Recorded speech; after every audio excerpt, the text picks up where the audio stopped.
We're learning new details about the mental health of the man accused of shooting two National Guard members in Washington, D.C.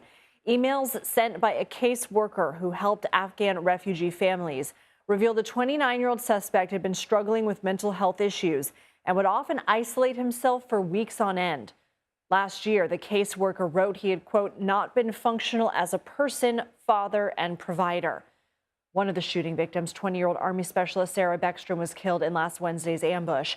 The other victim, Air Force Staff Sergeant Andrew Wolf, remains in critical condition. CBS News Justice correspondent Scott MacFarlane joins us now. Scott, what more information have we learned about the suspect? Yeah, we know, according to the U.S. Attorney's Office in D.C., speaking with CBS News tonight, this suspect in this horrific shooting will be facing court charges as soon as he's medically able to appear in court. He has obviously been injured due to the response from the National Guard to this attack. So when he's able to make a court appearance, that's when charges will come for Ramanullah Lakhanwal. Now, we know from the emails you just referenced, there was a descent, according to those who knew him, in his mental health. There was some degradation in his mental health over the months before this shooting, but we don't have any information on the suspected motive in this alleged attack. That's likely to come from court filings, which, again, we're not going to get until he's able to appear in court. The caseworker email, though, shows some concern about his mental health and his well-being. Now, as to the health of Andrew Wolf, the second of two Guard members shot from West Virginia in this attack, there is some limited positive news about his condition. We heard it from the governor of West Virginia, Patrick Morrisey, earlier today.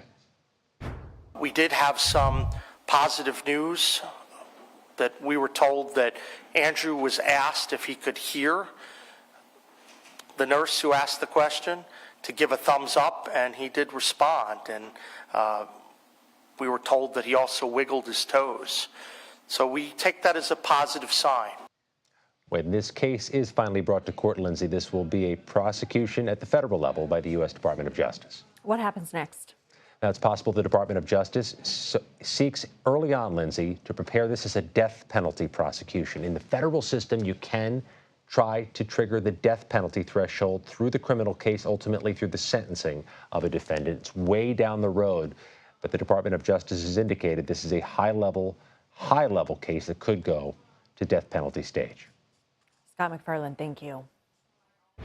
In the wake of last week's shooting, the Trump administration announced it is pausing all asylum decisions, leaving more than 2 million people in limbo.